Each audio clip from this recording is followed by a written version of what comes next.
Hello, everybody. It is Saturday night. That means it's ball night. And we're watching this. I'm Josh Hoff, and I've got Nate Christian right below me on the screen. But not below me in any other terms of the word.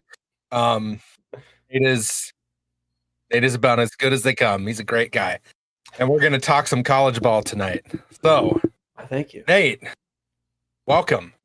Yeah, thanks for the introduction. Make me feel like I'm important or something. Yeah.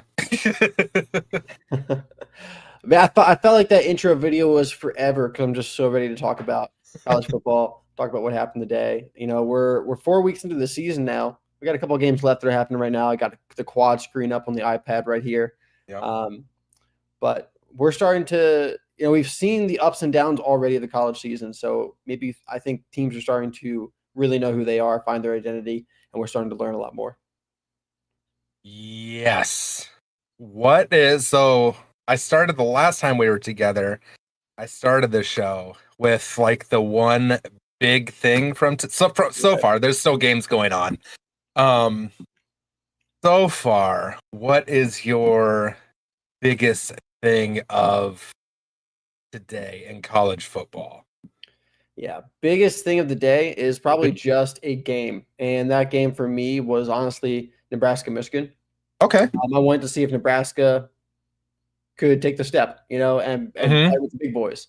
And Michigan's not in, the best position they've been in the past couple of years, but they're still a really good team, and they showed it today. Like, they have Michigan brand football still. I know a lot of people probably hate hearing that, but like that's what they are. They're the same team no matter who they have under center. They're defense focused. They play hard. They make you pay. They make you want to win. You have to want to win to beat them.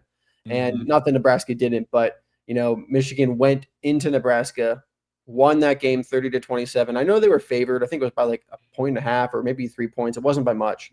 A lot of people thought that Nebraska was going to win that game. I actually thought that Nebraska was going to win that game. I put a little bit of money on Nebraska.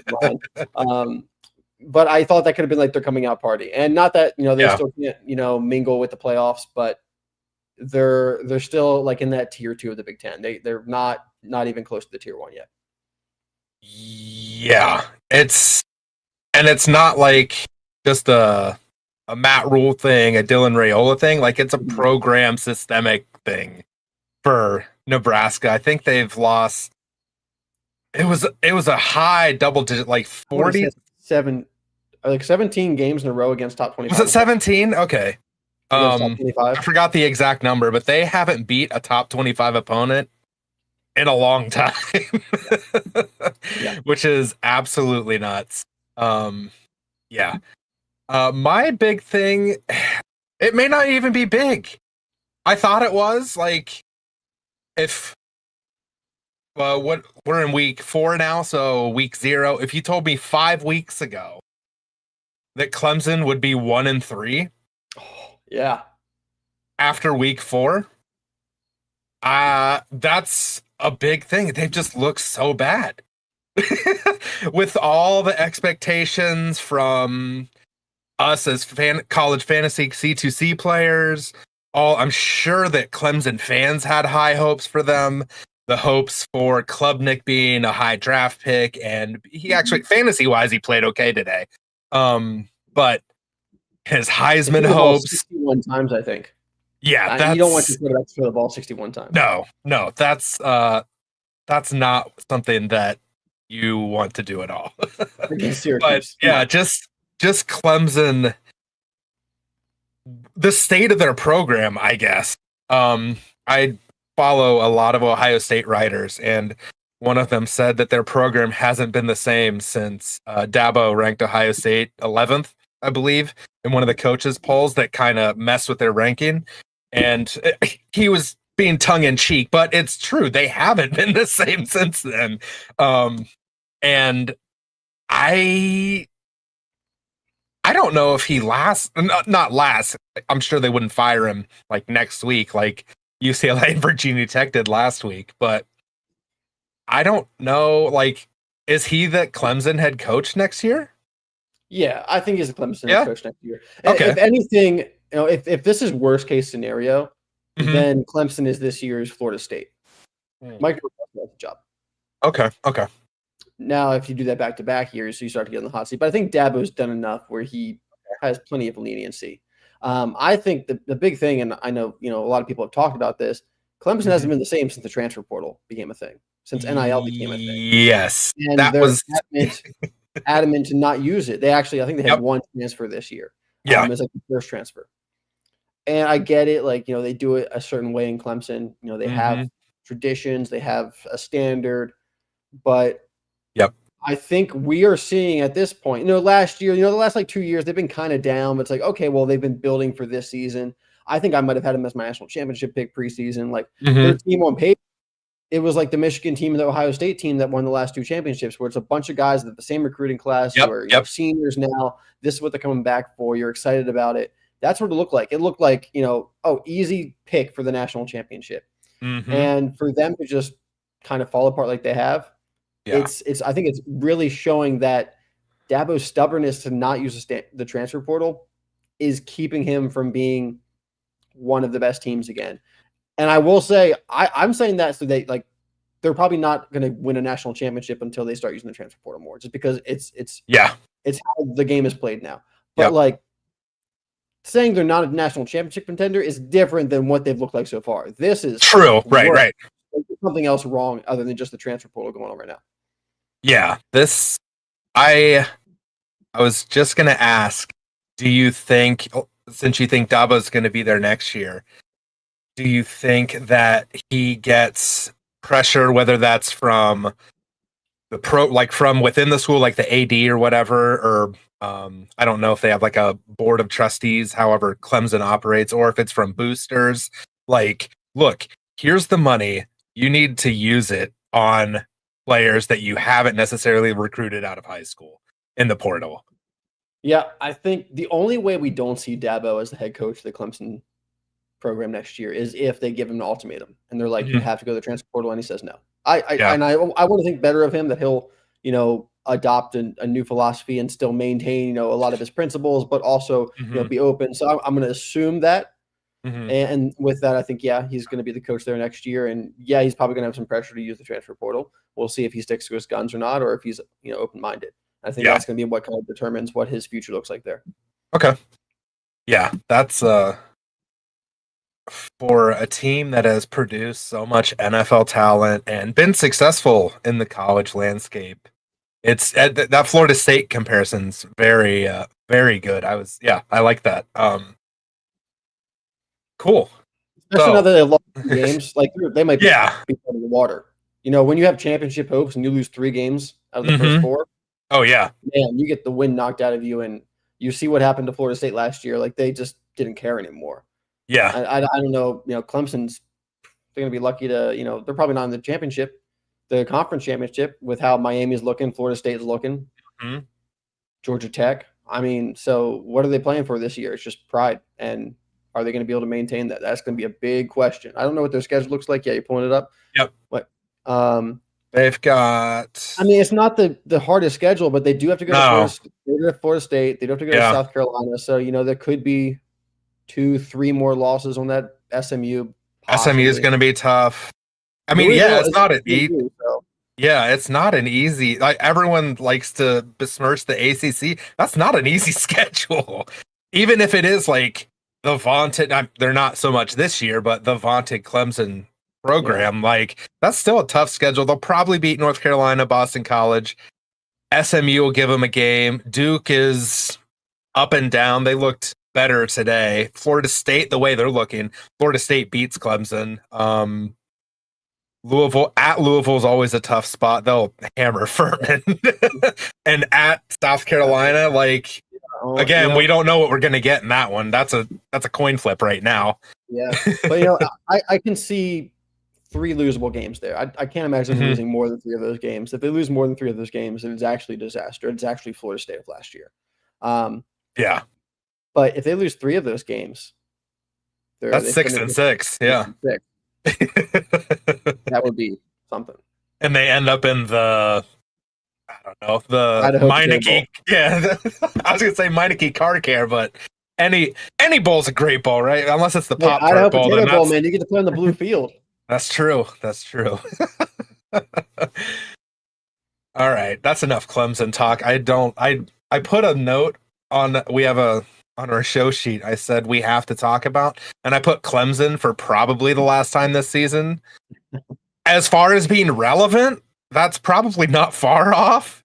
As far as fantasy wise, Klubnik was okay. I mean, he threw the ball 61 times. Hopefully you get some points out of that. Let me get my fan tracks up. But he had up here. Yeah, he had 33 points today. 37 of 60 for 363 and 3 touchdowns, and he had 4 rushes for a yard. So nothing on the ground. Throwing the ball 60 times against Syracuse that's playing it. And on the other hand, I know we're talking about how bad Klubnik, or not necessarily Klubnik, Syracuse has looked. On the other hand, I've been impressed with Syracuse since Fran Brown has been there overall. Yes, Fran Brown's a great coach. Yeah, that's. Sure. I there's another on the other side of the coin. He may not be at Syracuse next year. He might be, but I wouldn't be surprised if he's not. Not because he lost his job, because he's got a good opportunity somewhere. Yeah, because he's going to get a nice opportunity. I don't know where that is right now because it's only UCLA and Virginia Tech with openings. Not good jobs. No, I saw someone, I can't remember his name, the coach of South Florida. He's from Dublin. I can't think of his name right now. he was linked to the Virginia Tech job. Shane Beamer was linked to the Virginia Tech job. I'm like, guys, that job is below both of them. Yeah. That guy at South Florida, he's going to get a much better job than Virginia Tech when he's in South Florida. Alex Golesh, that's it. Yeah. Yeah. He's going to do much better than Virginia Tech. Sorry to any Virginia Tech fans watching. Yeah.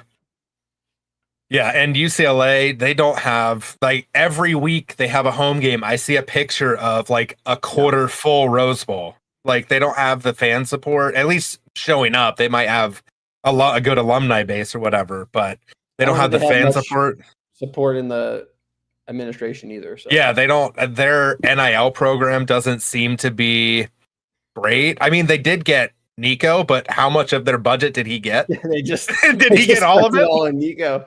There you go. Well, out the door. But before we finish up talking about Clemson, I did have something else to say. Yeah. Well, real quick, quick check-in on the wide receivers. TJ Moore, 8 for 92. Brian Wesco, 6 for 79 and 2 touchdowns. Antonio Williams comes back from injury, 5 catches for 49 yards. But I want to ask you, what do you think about Adam Randall at this point? Wide receiver converted to running back, had 16 carries for 130 yards. So that's 8.1 yards per carry today, plus 7 receptions for 44 yards and a touchdown.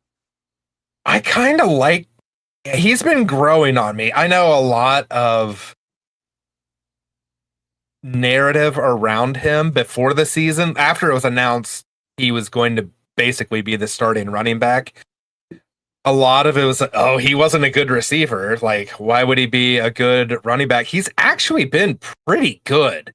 And with his skill set of being able to catch the ball easy, that puts him out there on third downs. I could see him carving out a role in the NFL, which if he didn't switch to running back, I don't know if I could have said that. So it was a smart move. I don't know if who suggested the idea. Is he the next Tyrone Tracy? He could be. I think he could be. I like that. I will say Tyrone Tracy is 5'11", 210. Adam Randall is 6'2", 230. Okay, that's jeez. I didn't realize he was that big. He beat up, man. He beat up his running back position. Yeah, he's taking a beating. He'll probably come in at 222 or something like that. But still, that's a lot. I mean, he couldn't have been more than 190 when he was a wide receiver. Yeah, I think that's not a bad shout. I think that would be. I could I could see him getting drafted with some of the running backs that were drafted like in the past few seasons. I definitely think he could be drafted, probably like a day 3 guy, but still, sure. that's a roster spot, and then you got to play your way on after that. So Hey, I could see him doing it. we're seeing LaQuint Allen be the third down back for the Jaguars this year. Yeah, Adam Randall can do that. yeah, that's true. That is very true. Who would have imagined? Who would have imagined Adam Randall? Yeah, right. Day 3 running back. Yeah. Oh, wow. I'm looking at the box score of Syracuse versus Clemson. I have to be honest. I did not even know that Jonte Cook was at Syracuse. Oh, yeah. Where was he last year? Because he's been all over. He went, he had a good game. I didn't realize he had a good game. I didn't play him anywhere. 6 for 113. So he started at Texas, and he was at Texas last year as well. Yeah, and then he transferred to Washington in the first portal, and he got, I don't know if he got arrested or just detained or whatever, and Washington said, nope, see ya. And then he ended up at Syracuse, and he's having a nice little season. 6 for 58 and a touchdown against Tennessee. Yeah. Earlier. Yeah, he's not doing too bad. 18 receptions, 234, and a touchdown. Not too bad. I mean, when he was at Texas, we had super high hopes for him. I don't know if he ever hits those heights, but he's it seems like he's redeeming himself, because it looked like he was just a kid, as one of the guys that I listen to calls him a knucklehead, and just didn't have his head on right. And again, as I said earlier, like I would give credit to Fran Brown for that, to helping him along. Maybe a role model that he never had. I have no idea what causes issues, but he seems like he's in a better place now, and that's good. It's good to see. Yep. Steve Angeli also Achilles injury, looks like, so. Yeah, it's probably out. Ricky Collins season. All right, what game's next? What else do we have to talk about? I had the Illinois-Indiana game on my list, but it's 35-7 Indiana. No, it's not. I'm actually gonna have to change that in a second, because it's not living up to it. Actually, one thing to talk about is Fernando Mendoza. Ooh, how legit is he as an NFL prospect at this point? He has 15. He's 15 for 17 right now for 220 and 4 touchdowns. Okay. It's number 9 Illinois. Maybe they're overranked, but 15 for 17 for 220 and 4 touchdowns at the moment. I liked him at Cal. I think he's a good pocket passer, which is normally what NFL teams are looking for. I think he has a good arm. And he's pretty, I would say, above average accuracy wise. I wouldn't say he's elite or anything at any one thing, but I just like his game. When he went to Indiana, I thought that was a great move for him to work with Cignetti for a year or maybe 2. I don't know. I don't know if he'll declare this year or if he'll stick around. The coach that might keep him, you know. Yeah, that's true. He's a junior, and it's all going to depend on what the draft advisory board says. I'm sure. If he's a first rounder, he'll go. But if he's like a day 2 guy, he might stay. Yeah, and he's in a good spot. Yeah, he's in a good spot to develop, I think. I mean, Curtis Rourke got drafted, right? I believe so. And he had a torn ACL and played at Ohio for 3. Not that that's a bad program or anything, but he had 1 year, part of 1 year under Cignetti at Indiana, and he was really good, and he got drafted. Like, I'm not saying that Cignetti is a quarterback whisperer or anything. He could be. But yeah, I think I wouldn't be surprised to see Mendoza fantasy wise. Let me pull up his fantasy stats. Be a top. I need to see where he is before I say he's like a top 12 fantasy guy, but that's where my mind went. but he doesn't have that rushing upside necessarily to add to it. He was nine. I mean, it was Indiana State, but he was 19 for 20 for 270 and 5 touchdowns.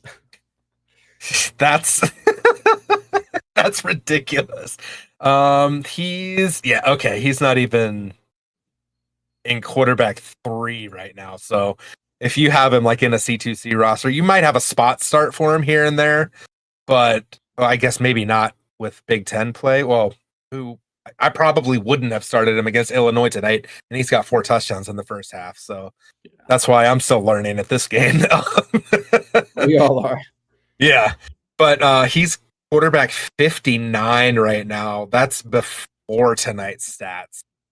But yeah, I could definitely see him getting drafted. Maybe not this year, but next year, which the way some of the quarterbacks are playing that we thought could have been 20 class of 26, the class of 27 overall is looking better and better. Well, maybe not better, but there'll be more names in it. I'll put it that way so far, because Arch, Sellers, like the guys that we expected, maybe not expected, but thought might declare for this next draft, probably wouldn't be a good idea for them to do. So, and then you have guys that kind of come out of nowhere, like Mendoza, who could use another year of development. And then we don't have to talk about the wide receiver class for next year, but it could be a good draft class, but it's a little early. A little bit. We'll see. Just a little. I'm pretty excited about it still, but yeah.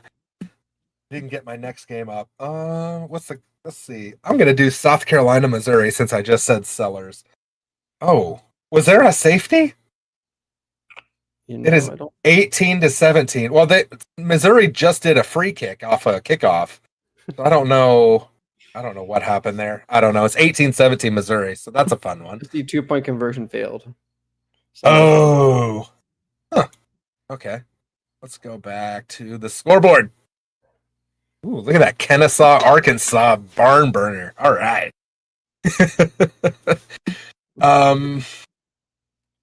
The next game I had, because Indiana, Illinois,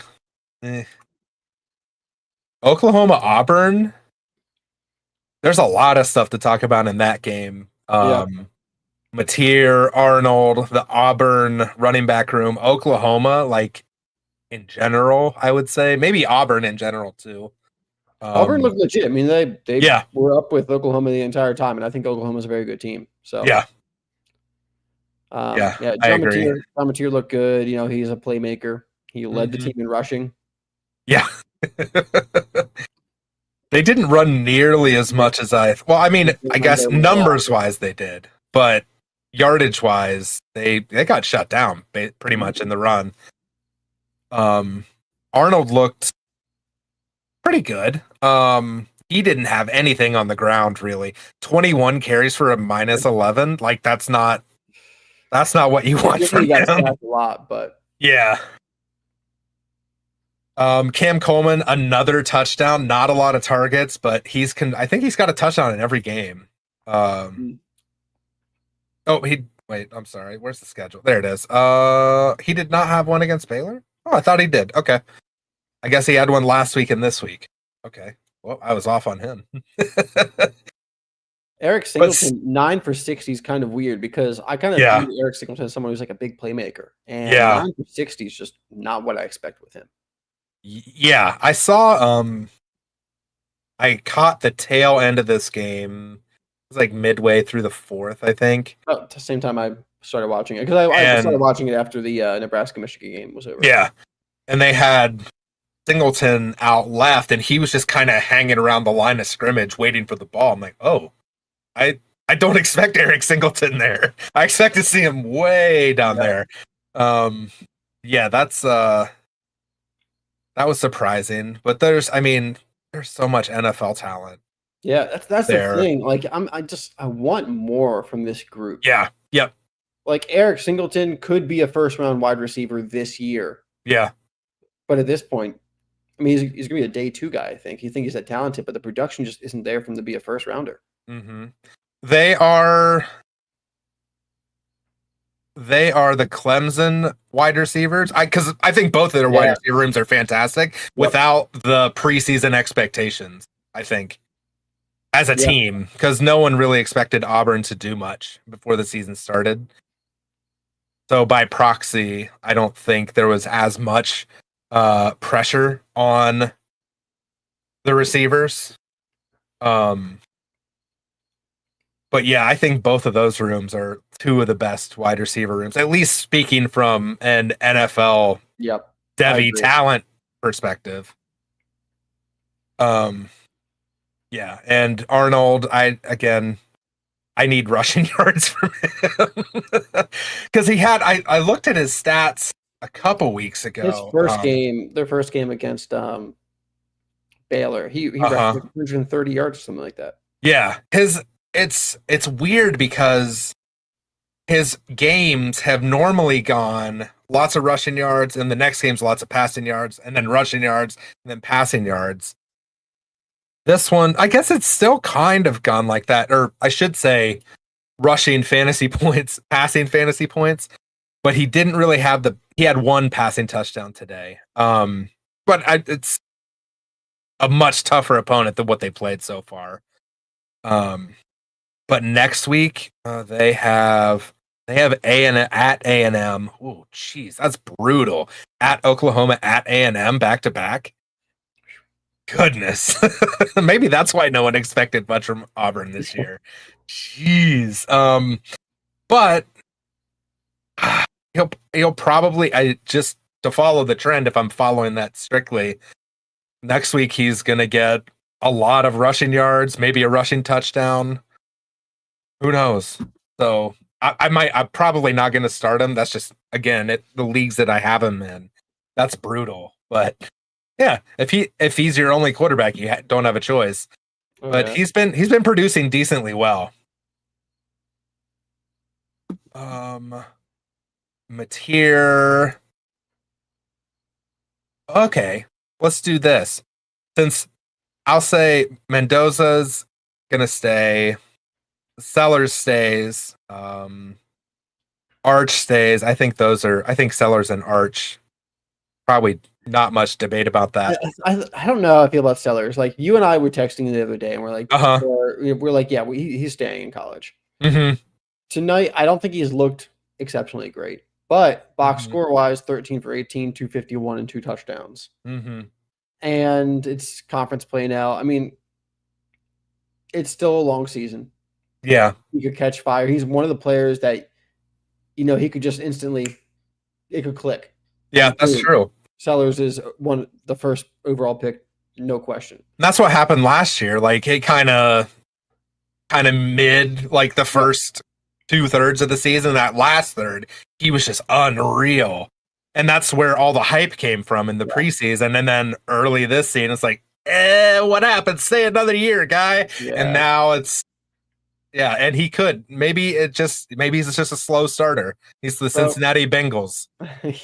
So I'm more on the fence about that. I still lean that he won't be in the draft. And spoiler alert, we're recording a mock draft for the 2026 class after this. And Sellers is not in the first round for us because we're assuming that he's staying. But the next time that we record a mock draft, he might be in it. Right. He has a much better chance of being in it than Arch Manning does. That's for sure. Yeah. He's very volatile right now as far as draft projection. Yep. Because he could be first overall, and he could be drafted in the 2027 draft. So yeah, we'll have to. I mean, I'll be watching him because he's so fun to watch. He really is. He's such a fun player. There's something about watching big defensive tackles bounce off of a quarterback. It's just hilarious to me because these guys are training to take him down and they just can't. It's so fun to watch. Oh, yes. And he just made a nice little pass to Nick Harbor, who's Nick Harbor. I don't I Another don't very know what to volatile think of player. him. Yeah, I don't know what to think of him. It seems like did he give up track after last year I believe so. I believe okay, I thought he did because I know that was the big knock on him. Like after because he ran in the Olympic trials, I know that, but like oh, if he's not focusing on football, does he really want to play in the NFL? Like he could probably play any sport you wanted him to, given his very athletic. athleticism. But yeah, if he's like totally committed to improving as a football player, he's a freak. And I mean that in the best terms possible. Like he's unreal. Um yeah, Nick Harbor's crazy. All right, I want to talk about I'm going to skip to let's see, we talked Oklahoma Auburn. I want to talk about the TCU SMU game. All right, I didn't get to watch this game at all, so but I I saw watched like it pop up on my screen every now and then, and looked like it was a fun game to watch. So I had it up in my quad box and then I would go to different other games, and every time I backed out into the quad box, Eric freaking McAllister was scoring a touchdown every time. I'm like, are they showing a replay? Like, what's happening? And they weren't. He had 8 catches for 254 and 3 touchdowns. 31.8 average. Every time he touched the ball, he averaged just under 32 yards. Like, that is crazy. I had made a comment that the SMU defense is feeding families this year because everyone that plays them scores. They score a lot of points too, but all of their opponents are putting up a lot of points. Yeah. But Eric McAllister, after last week, he had 5 receptions, 66 yards on the season. Yeah. And there were on a lot of in the college fantasy universe, there were a lot of people leaving him for dead. Like, should I drop him? He dropped 51 points. So I pray to everything that's holy that you did not drop him. Nobody started. And I hope that you had him in best ball leagues because he probably won you this week if you did. He's going to be interesting. I haven't really looked at him as an NFL prospect too much, but the last 2 seasons, he has been productive. Last year, 39 catches, 762 yards, 5 touchdowns. Mm-hmm. His sophomore year at Boise State, go Broncos. I remember him being there. Sad when he left. Sophomore season, 47 receptions, 873 yards, and 5 touchdowns. So he's been productive. Yeah. Early. So, I mean, not that he has to keep this up, but yeah, if he can establish himself as the top wide receiver for TCU, which has a good offense. I like Josh Hoover as a good quarterback. Yeah. Eric McAllister could certainly become a day 2 name. Yep. Yeah, I agree. Especially 6'3", 205. It's hard to find guys like that these days. Yeah, that's great size. There's no second receiver is 32 yards. Yeah. And they don't have the targets on here. Fantrax has the targets. Let me see how they were targeted. Here we go. McAllister. Okay. McAllister was targeted 15 times. Dwyer was targeted 7. It's a good target share. Yeah. And then Payne was the running back was targeted 5 times. Oh, Manchak was targeted 8 as well. The other receiver. Okay. So was that 22, 31 targets to wide receivers? And McAllister just shredded SMU.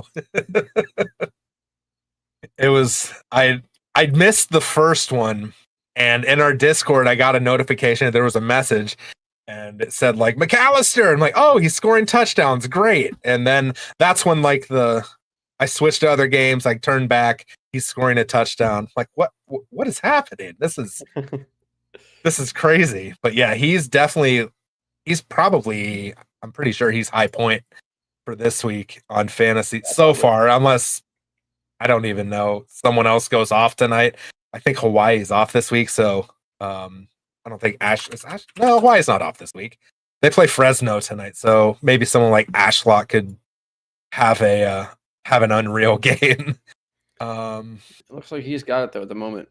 Yeah, him and Hoover's 4 points behind. So yeah, Hoover had plenty, 5 touchdowns himself. So yeah, Chandler. Whoa, I did not expect to see Chandler Morris as the third highest scorer this week.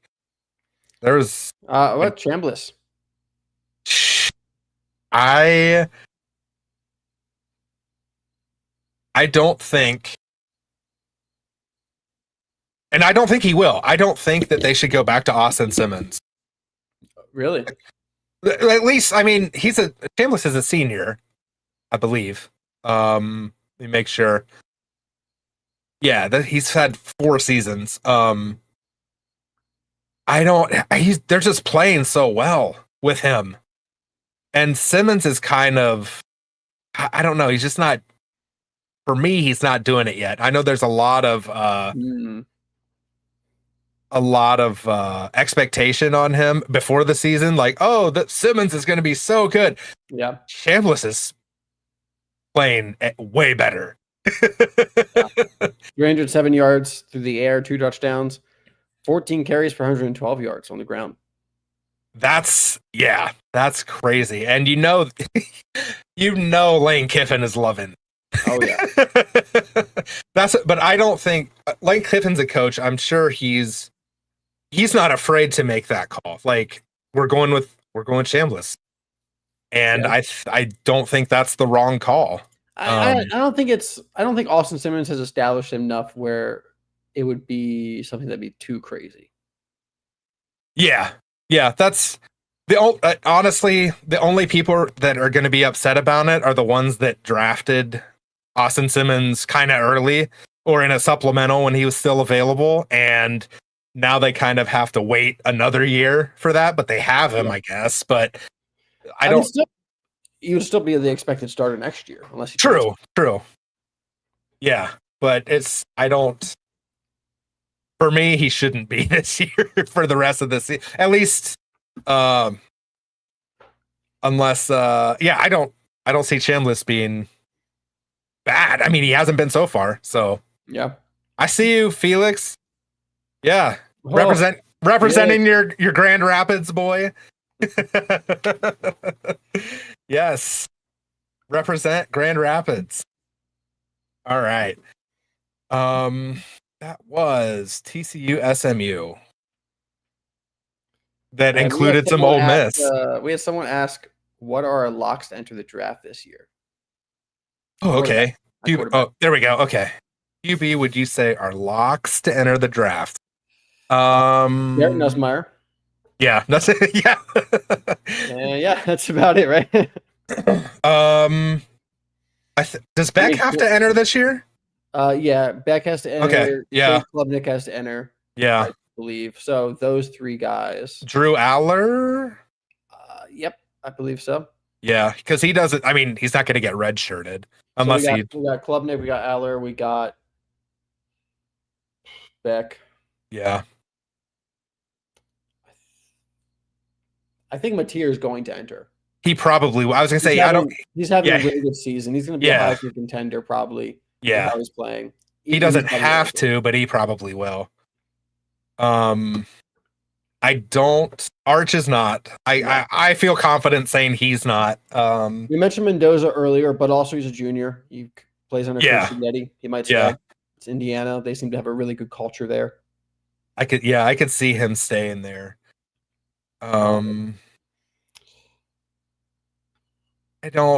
Stellars. Sam Levitt, we'll see. Will stay. Sawyer Robinson will stay another year. Yeah. Just going through the teams. Yep. I don't see anyone else that sticks out to me.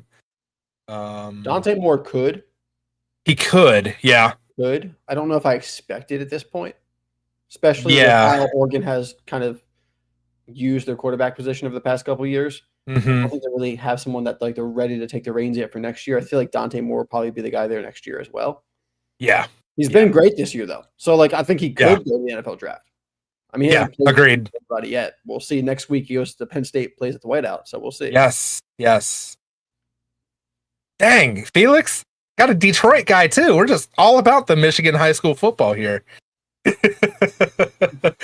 But it's nice to see because Moore had that hype. He had the same, I would say, slightly less hype that Malachi Nelson had. Oh, Malachi Nelson. And Nelson had the shoulder. I don't know if I'm buying into this UTEP resurgence with him. It's not really like a resurgence because he's not playing to, I don't even remember what number quarterback he was in the class. Was like like not 3, box score? Was he 3? Okay. His I don't know. But it's nice to see him playing, but he was the heir apparent to Caleb Williams, and he's playing at UTEP now. Like that's quite the fall from grace. Actually, you want another quarterback that's probably going to enter the draft. Probably be drafted, not a first rounder. Okay. Joey Aguilar. Ooh. Okay. Day 3 quarterback. Okay. But I think he's going to get drafted at this point. I know Tennessee's system's not the best system for translating to the NFL. Yeah. We'll preface that. But he's done enough that I think he could be a day 3 quarterback. Yeah. I mean, their guys get drafted. Luke Altmaier also could be a day 3 quarterback. Mm-hmm. Yeah, they're getting drafted, but they're not necessarily like getting drafted to save franchises. No. I didn't realize Merklinger got in today for a little bit. They hammered UAB. Goodness. I don't need to look at that score anymore. Okay. I think I know I said Clemson was my big thing of the day. If I had that was my 1A. If I had a 1B, I am super impressed with Texas Tech. Oh, okay. Yeah. With the quarterback.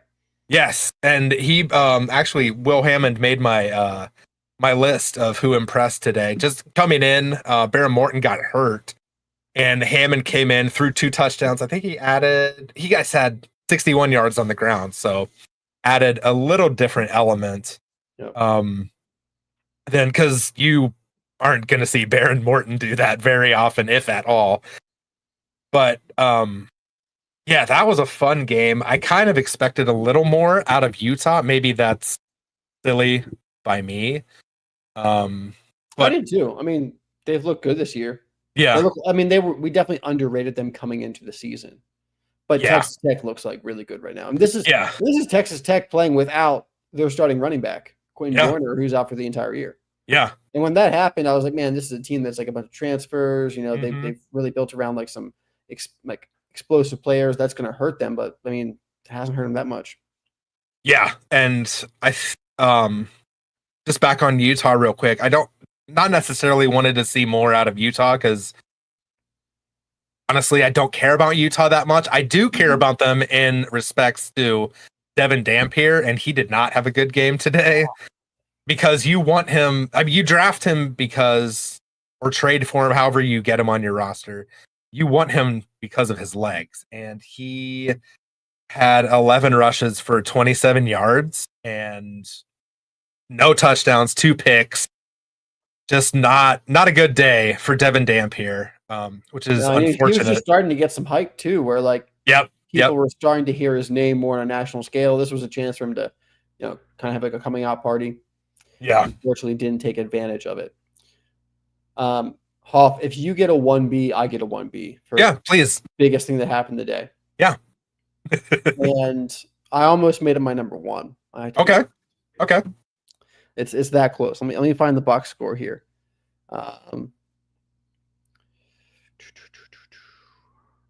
I am super impressed.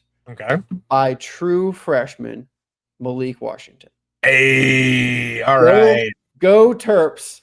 Go Terps. We found go. One. We finally got one. Malik Washington, true freshman, 18 for 34, 265 yards, 2 touchdowns, had a bomb to Knotts for 62 yards on a really nice touchdown. Malik Washington so far this year has looked kind of incredible, especially in Maryland perspective, because I love college football, and it's kind of fun from my perspective. I don't really care about any single team too much because I'm a Terps fan. We're not a football school. We're a basketball school. Okay. So like, I don't really care about like a single team fandom in college football. So I get to kind of just look at football as like more unbiased and more objectively. It's really enjoyable. Okay. Compared to like NFL, where I'm a big Ravens fan and everything revolves around what the Ravens are, what's best. Right. I just get to enjoy college football. But Maryland's 4-0, baby. And we beat Wisconsin. I put money on Maryland money line. Nice. I felt pretty confident about this one. I thought that, we were being underrated. I think Wisconsin was that good. Alabama beat them. I don't think Alabama's as good as some people still think just because of the brand. So I thought Wisconsin was a, vulnerable team. And with how Malik Washington's been playing, I was excited about Maryland coming up against them.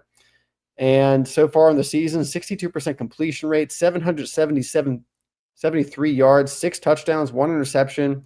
He's done some stuff on the ground too. I mean, looks great for a true freshman. I think I saw a stat. He's like the first quarterback since Alan Bowman to be a true freshman and pass for 250 yards in all 4 of his starts. Oh my gosh, we got an Alan Bowman. Alan Bowman, yeah, how about it? All right. 250 pass yards in every single start so far. He's played FAU, NIU, Towson, and Wisconsin, so it's not high-level competition, but for a true freshman, I am impressed. That long touchdown he had, he looks good throwing the ball too. It's not like, he's just getting through as a good college quarterback. I mean, he looks like he got some NFL potential. Yeah. So very excited about Malik Washington over here. Yeah, I am. I'm learning. I'm trying to teach myself real quick how to compare players because I have them on my compare list. How do I view them? Because I'm trying to put up. No, that's watch list. I know it's not watch list. Shoot, I'll have to teach myself another day. That's what they make tabs for, right? That's I wanted to compare. There we go. Malik Washington's start to Bryce Underwood's start. Yeah. I know they're like different level competition they both played so far. Yeah, that's true. I've got Florida Atlantic, Northern Illinois, Towson, and Wisconsin, and you have New Mexico, Oklahoma, Central Michigan, Nebraska. And this is more so satisfying my curiosity between the two. Fantasy wise, Underwood's averaging 19, just under 20 points, and Washington's at 25, that's 6-point difference, 5-6-point difference. That's noticeable. Accuracy wise, what are they at? 59%, 56%. Wow. Okay. Both of them have taken care of the ball pretty well. Only 1 pick for both and 1 fumble for each. Only 2 passing. That's the difference. Only 2 passing touchdowns for Underwood so far. Yeah. And he has 3 rushing touchdowns. Washington has 8 passing and 2 rushing. So that's the main difference. And that's also, you don't expect as much passing from the Michigan quarterback, or passing production, I should say. I don't. Maybe historically, maybe I should. I don't know. Pick a cowboy. Why don't you? The Bowman drop was brutal. I was not expecting to hear Alan Bowman's name tonight, but Mike can mention him on the tracker now. He's been mentioned in the. We used to have a tracker for Alan Bowman. That's how much we loved him around here. Right. Tracked every move he made. I don't really need to talk about Memphis, Arkansas. I was going to, but I did want to talk about Taylor Green real quick. He's good, man.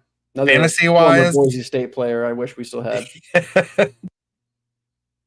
That's another thing. I'm a Maryland fan and like a Boise State fan. It's like I just get to enjoy football, man. Yeah, that's nice. I'm an Ohio State fan. I went to Ohio State, but I also it's nice once non-conference is over.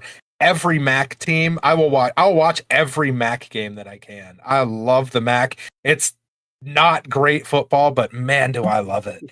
Um, yeah, Green he scored 24 points this week, which is not bad at all. But when you're coming off of 53, 54, 35, 24 is kind of a letdown, which is silly. They play Notre Dame next week. Is that right? Arkansas plays Notre Dame? I guess so. It says ND, but they don't expand on that. This is the I think I saw it was like the first time It is Notre Dame. for a Wow. long time. Arkansas scored 20-something points in the first half, 4 games in a row. I think it was 28 points. Oh, wow. Okay. 4 games. All 4 games of the season, 28 points in the first half. So that's crazy. Arkansas. Oh, and then the second half, apparently all they did was 1 field goal. So yeah. But outside of that, pretty good start to the season. Oh, Hoff. Yes. What is happening at Oklahoma State right now? Oh man. I wish I knew, because I just spelled Haas wrong, because I'm going to look up Haas Haney, who is not playing. Got a broken foot. He's the only Oklahoma State player I could think of off the top of my head. And also I brought up their Tennessee Martin score, which is not what I wanted. There we go, Tulsa. And Dominic Richardson started, Tulsa's running back started at Oklahoma State, and he had 31 carries for 146 yards. He didn't get in the end zone, unfortunately.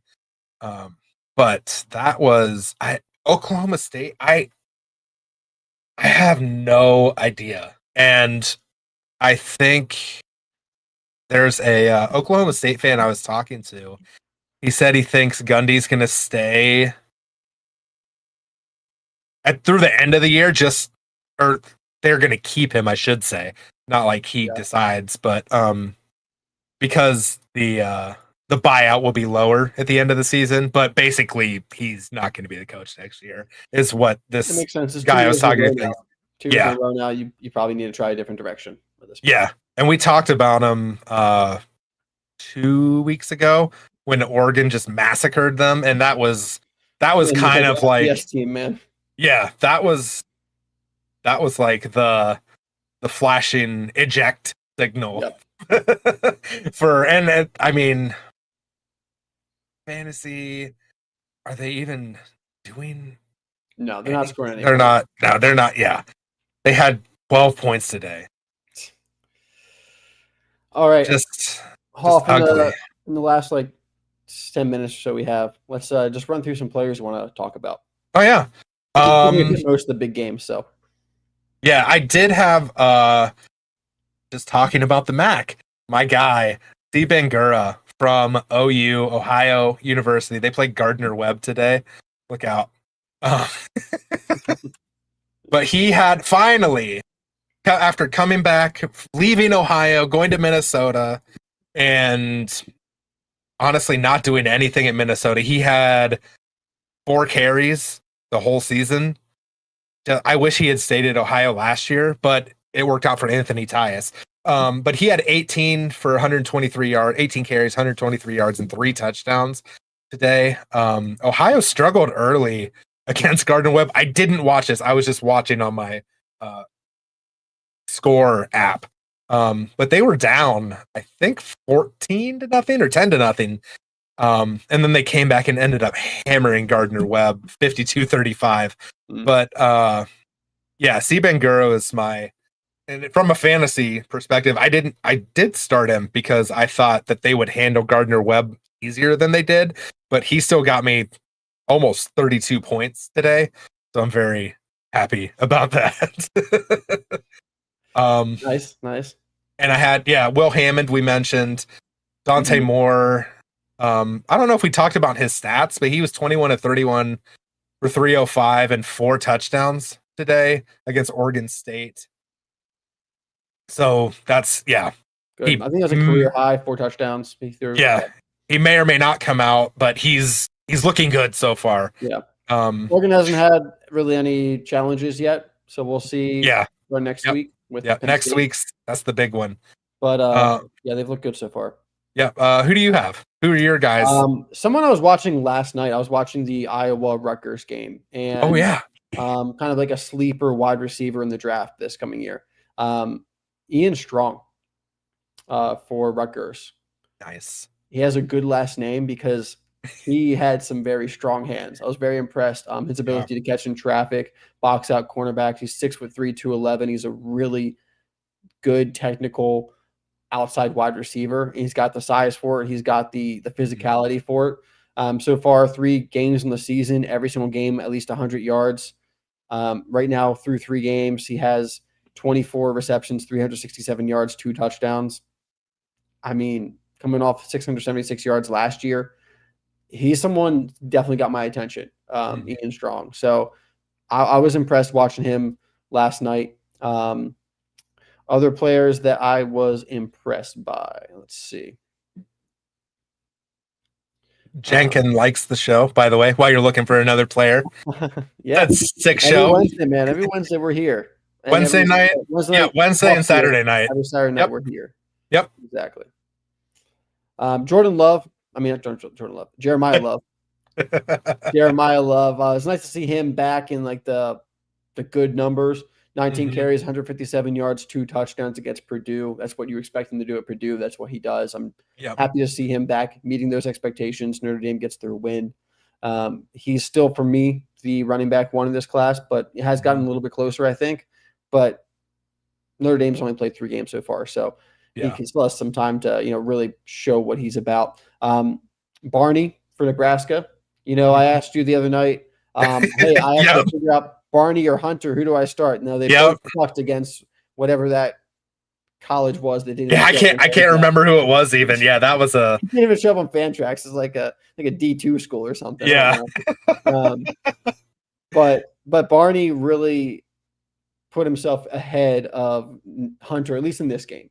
And this is a game where they had to find someone to make a play. Barney had 6 receptions, 120 yards, 2 touchdowns. And Isaiah Hunter had 2 receptions, 34 yards. He did have a touchdown that was called back because he stepped out of bounds. Hunter did. So if he didn't step out of bounds in the end zone, he would have had a touchdown. So keep that in mind. Yeah. I know Brazel had a pretty decent game. They play in UAB though, so I'm not too impressed by that. I know you have DeCorian Moore on here as another freshman that looked good. They didn't need to throw him to him a whole ton, but he did look good when he was called upon. Yeah, I really need to see Oregon play a team, like a real football team. Because I just want to know, because they've looked like a really good team so far, but also like give me that schedule. I want to see Penn this week, man. That's the game I'm going to be locked in on. I can't wait.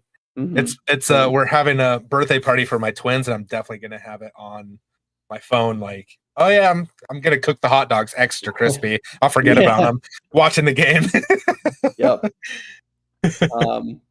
Other than that, 3 other guys. Let's see. Ryan Wingo for Texas. They're up 45-0 against Sam Houston. He's got 4 receptions, 93 yards, 2 touchdowns. Nice to see them doing something and Wingo doing something. I didn't get to watch this game at all, so I don't know if Arch Manning looks good, looks bad. I don't know. 18 for 21. The box score looks good, but last week the box score looked good and he didn't look good. Right. 2 weeks ago. So, I don't trust the box score with him yet. LSU. I think you just dropped this guy in one of our C2Cs, but Bauer Sharp, I've been impressed with as a tight end. Yeah. I think he's got some NFL potential. He's got 5 receptions, 73 yards, and a touchdown against Southeastern Louisiana, the football powerhouse they are. And one other guy playing right now as well in that South Carolina-Missouri game. Someone that I was on last year, and then he did absolutely nothing. But Vandravius Jacobs. Oh, okay. Well, he had 12 receptions, 181 yards last year. Hasn't done too much this year, but today is currently their leading receiver, has 5 receptions, 116 yards, and a receiving touchdown. I remember hearing last year in the offseason that they were very excited about him. Obviously, they have some other wide receivers they're excited about too, but right now he's their leading receiver tonight. So he's just someone that I kind of have my eye on. Okay. Cool. I have three other guys because I talked about Devin Dampier. I had three other guys on my disappointment list, and Junior Vanderos from Toledo. I'll just go over him real quick. He only had 4.3. These are mostly fantasy focused as well. Other than, I mean, if you're a fan of the team, obviously you're disappointed, but and some of these guys are on my team, so I'm disappointed. Yeah, Junior Vanderos from Toledo had 4.3 points, 7 targets, 4 receptions, for 3 yards.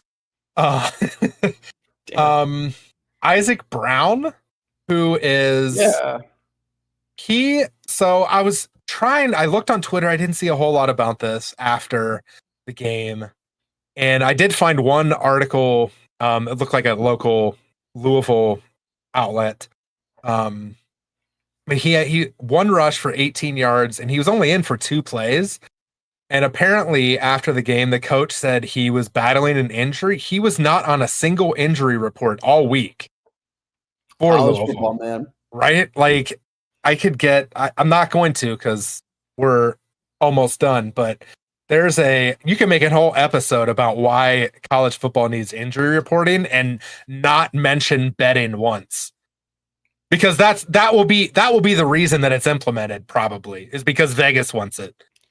I'm surprised it hasn't been implemented because of sports betting. It is honestly, it's very surprising that once sports betting became legal throughout most of the United States, that it did not become a thing like right away. It needs to be. I'm so surprised that this season, I thought after last season we would have it for this season, and there was rumors they were talking about it. But yeah, with all the money on the line, I am so surprised that it is still not yet a thing. Like, I want to know how much they paid at, because books paid out on Isaac Brown unders today. Just because, I mean, he probably knew, like, I'm not going to play that much or at all. Not saying that, implicating him in any way, but like, I'm just. Then again, how many people bet the under versus the over? You know, everyone bets the over. That's true. Vegas isn't that upset. The money's in the unders. My last one, and God, I hope this is the last time he's on the list. It's the last time I'm putting him on the list, whether he deserves to be on there or not. Lowered going forward. Yes, I have super low expectations, but this is, I've said it. I want to see Oregon play a team where they have to, like, implement a game plan. They're not just like, oh, you can have 5 carries, you get 6 receptions, you get 3 carries, you get 2 carries. Like Mekhi Hughes, he had 6 carries for 33 yards. So not the volume you want to see him have, but it's more than he has had. And I still think he's trending, like, nothing against Penn State. I want to see him tear up Penn State. Sorry, Mike. Don't send that clip to the boss. I would love to see that game. Yes, in the 30s. That'd be a lot of fun. Can Penn State score 30? I mean, I think they're going to both teams. I think it's going to be like 24-17. Okay, that's what made my guess. Okay, that'll be an interesting game for sure, and I'll be locked in. What time is that game? Is that while we're live next week? I think they finally got it into a nighttime slot. It's a whiteout. That's right. Okay. The whiteout the last couple of years, though, has been a big noon kickoff, and they've been pissed about it. That's big noon is. I don't mind big noon, like as much as other people do. But for the whiteout game, I thought it's pretty stupid. Yeah, that doesn't make sense. It is 7:30 in the night. So next week when we're doing this show, we're gonna have it up on our screens as we will be talking about it for sure. Yep. All right, cool. That is it for the recap this week. I will have a waiver pod out on Monday for your CFF/C2C waivers. There will be probably all the names we talked about tonight aren't going to be readily available. They're all high rostered guys. So that will be out Monday. On next Wednesday, I will have a week 5 office hours show. I'll talk about start sits.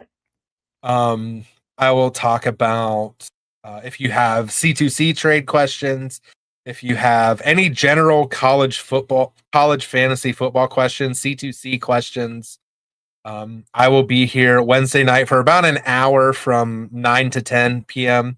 And then next Saturday, I will be back. I'll see if Nate will be so kind to come back again. I'm not kicking him out, but I'm just making sure he doesn't have plans. That's all. I think I'm free. Okay. My wife we love to do stuff. I'm not going to blame my wife. We both love to go travel on the weekends, but we're much more at home throughout the fall because of football. Okay. So okay. At least I am. My wife's up in Pennsylvania right now. I'm like, hey, there you go. Stay home and I had to clean, do stuff. I just happened to watch college football during, There you go. It's a win-win. So next Saturday, we'll be back here, 9 p.m. for a Week 5 recap. We'll be watching the Penn State game, kind of a little watch-along. I'll give more updates than I did tonight because South Carolina, Missouri, 26-26. Yeah, they're kind of. I see Arizona State's up 13-10 against Baylor. I might actually turn that one on. So much Washington State is closer than I expected. Well, Washington's still up. Scored. Oh, okay. 38-24. Yeah. Okay. I take that back. Jonah. Okay, we'll talk about. Yeah, I'm not gonna jump the shark, bury the lead. I don't know. I'm not going to talk about Jonah Coleman because you need to watch the rewind for a mock draft we got coming up.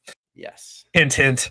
All right. So that's it. Well, we're going to go record that. So. Yep. We'll see you I will see you on Wednesday. Nate and I will see you on Saturday. So have a great weekend. Enjoy your NFL tomorrow. And have a good one.